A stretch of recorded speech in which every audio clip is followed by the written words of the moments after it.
It's Katie Lee, and this is Katie Lee on Z103, the podcast, a replay of today's full show. Z103, it's Katie Lee. I'm gonna be honest, I'm really not in the greatest, happiest of moods today. And I'm pretty sure it's not just me. We all have a good reason for it. Like, I'm just super sleepy today. It's a full-on Monday. And I didn't want to go outside this morning. Nix didn't want to go outside this morning. Neither one of us really wanted to go outside. We both would have been super happy if we could have just sat on the couch all day long and just looked out the window. I mean, obviously, Nick's probably wanted to play a little bit, but at the same time, it's cold and it's snowy and it's depressing, and I'm tired of it already. I know. Don't complain about it because it is what it is. But, like, I've lived here my whole entire life, and I used to really love the snow, but I never really loved the very first of it because that was a official goodbye to the warm weather and being outside all the time. So I'm just going to be sad for just today, and then I'll be back to normal, maybe. Gwen Stefani says that she didn't even know who Blake Shelton was before she even met him on The Voice. Aw, that's actually not that surprising. Red One made $34 million in its opening weekend, and that's enough to open at number one. But given that it cost $250 million to make, it's not ideal. Shrek 2 tops the list of the 20 best DreamWorks animated movies. Absolutely it does. Juice WRLD's allegedly final posthumous album could be out by the end of the month. Yes, Mac Miller's long-lost, long-awaited album, Balloonerism, might finally be on the way. Please, please, please. Tyler, the Creator's Chromacopia is still the number one album in the country. Jack White's new single, You Got Me Searching, and The Weeknd dropped a new track called Open Hearts. Lil Nas also has a new one called Light Again. And Christina Aguilera joined Sabrina Carpenter on stage at a show on Friday night. So that's your 2 o'clock tea here on Z103. Here's a fun little fact for you. In 2024, more musicians have been making and releasing music than ever before, because there was a new report that found that more music has been released in a single day now than in the entire year of 1989. Well, yeah, it's a lot more accessible for people to make music these days. Like technology these days is just insane. One of my favorite days of the week, New Music Friday, because there are so many new songs to be discovered. Z103, it's Katie Lee. Friday night, everybody became boxing experts. Me and one of my best buddies, we watched the Jake Paul and Mike Tyson boxing match, and I was really bummed with the actual boxing match between those two, but everything leading up to it was just awesome. Like the women's fight was just absolutely insane. Like those two ladies were just round of applause 30 times for them. That was such a good fight. And then everybody having to see Mike Tyson's butt cheeks out. All of a sudden, that was a little. I think I almost choked on my pizza when that came up. Another one was that everybody was having so many issues with Netflix, because I think this was Netflix's first time doing a live stream, which I didn't really have that many issues, but my internet is absolutely fantastic. Like, I live right next to the tower, super good. So I didn't really have as many issues, but I kind of hope that Netflix gets that all figured out, because I would love Netflix to start doing more of those live stream events for more fights. I feel like that would be super awesome. But other than that, yeah. In the end, I'm glad that Jake Paul did not hurt Mike Tyson and Mike didn't hurt Jake. I mean, I kind of wanted him to. I feel like we all did. But I do not condone any of that. Just kidding. No comment. We're going to end this now. The one problem with it being cold outside means it's cold in my studio. So if you can hear it, I have a little tiny heater in the background. And right now it is toasty, roasty, warm in the studio. And now I want hot chocolate. Z103, it's Katie Lee. All right. So for anybody that is tired of the X social media app, formerly known as Twitter, there is now a new social media app because that's what we need. But honestly, I'm kind of okay with this. It's called Blue Sky. It's basically what Twitter was before Elon Musk got a hold of it. And because it is backed by the former Twitter CEO, Jack Dorsey. So it started as an invite-only platform, but now it's opened up to everyone. And it has, you know, like you get your feed, your DMs, and it has curated starter packs. And it surged to about 15 million by November with journalists, celebs, memes, you know.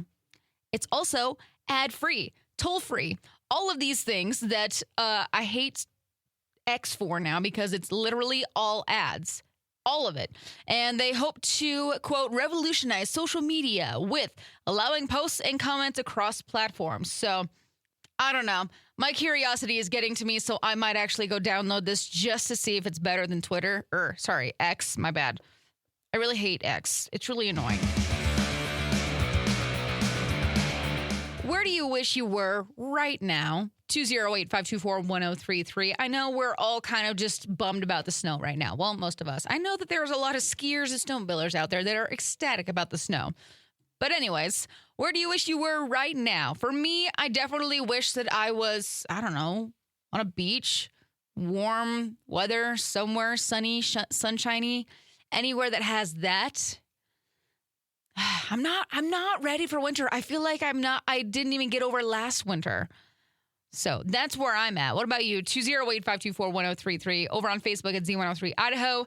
Katie says Virginia, Mexico, and another state that I've never been to. Janelle, where I was last week in Phoenix. Rusty, Bora Bora. You know, I would love to go to Bora Bora. That'd be pretty fun. So I feel like we're all wishing we were on a beach right now. Glad we're all in the same boat. Where do you wish you were right now? 208-524-1033 or go comment on Facebook at Z103 Idaho. I was reading a story earlier that was talking about two emus named Thelma and Louise that were on the run in South Carolina. All I got to say is good luck catching those things. Have you seen how fast emus run? The only way that I could possibly think somebody catching them is somebody in the back of a pickup bed with a rope and actually like roping them and stopping them somehow.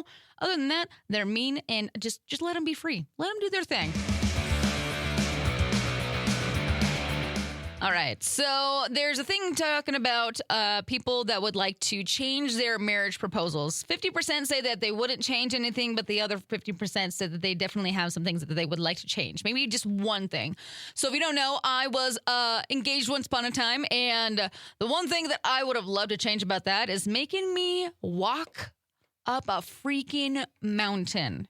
Like, this was not just a little tiny hill. No, it was a mountain. I'm just like, why are we walking up this? Like, I was almost mad at him the whole entire way up. And then it was okay at the top. But, yeah, that was the only thing that I would change. If you could change something, let me know. 208-524-1033. But there is one proposal that I think that I dream about all the time. My mom and my dad's marriage proposal was just, I don't know. I always think about it ever since I was a little kid. I always thought it was like a literal fairy tale. My dad's best friends got my mom and they took her into, I think it was a park, and they dropped her off there and just left her. And she was so mad.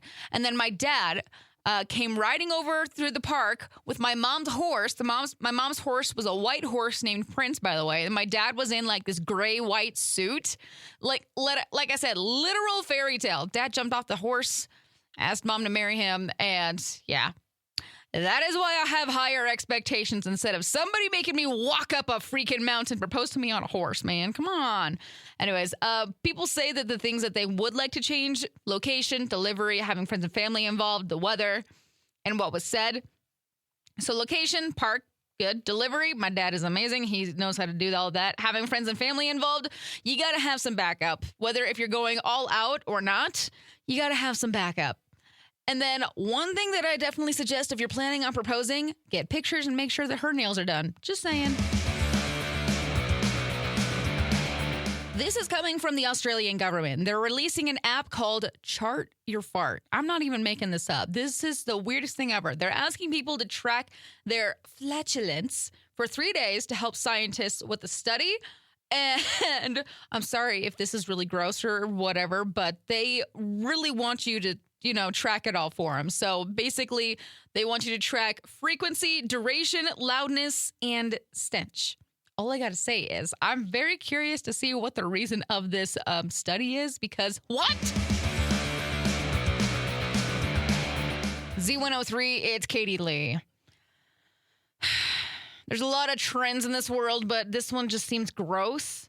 Dried yogurt is the new viral food for TikTok. Literally, all it is you remove the liquid out of regular yogurt, and that gives you a firmer, more powdery product. Some people are saying it's delicious. Some people say it's disgusting and the texture is horrible. I'm going to say dried yogurt does not sound good unless we're talking like yogurt bites. Yogurt bites are cool, but not this. The video that I just watched of it, the consistency of it looks horrible. And in other food news, Lindt Chocolate Company admits that its chocolates may not be as expertly crafted. Last I heard, somebody said that there's like traces of lead in it. I could be wrong on that one, but there is a class action lawsuit going on it. Insane. Yeah, so maybe don't eat the Lindt chocolate. Avoid it for now. I'm going to try really hard to get through the story without like dry heaving or like just, yeah. Anyways, so we have a 28-year-old guy from South Korea. He got arrested at an airport in Peru the other day trying to smuggle 320 tarantulas through security by strapping them to his body. You don't want to hear the rest of the story. You might want to plug your ears because we're talking about tarantulas. I don't do spiders. 285 of them were babies packed into plastic tubes, but then 35 of them were full-grown adults, literally the size of a human hand. He had those ones stuffed in bags and belted to his torso, but security did flag him when they noticed that his stomach seemed abnormally swollen. And on top of 320 tarantulas, he had 110 centipedes strapped to his body. I can't do this. 9 bullet ants known for having the most painful sting of any insect. And they say that he poached them from the Amazon with plans to resell them overseas because he was flying back to South Korea with a layover in France. Gosh, I cannot do this. Okay, that's the end of that story. I can't talk about this anymore. Z103, it's Katie Lee, and I'm out of here for the day, my friends. I hope you have a fabulous rest of your evening. Y'all stay safe, stay legit, be awesome, drive safe out of the snow. I'll see you later. Bye. Thanks for listening to Katie Lee on Z103, the podcast. If you enjoyed the show, please share, subscribe, and rate the podcast. Katie Lee on Z103 is hosted by Katie Lee and is a production of Riverbend Media Group. For more information or to contact the show, visit riverbendmediagroup.com.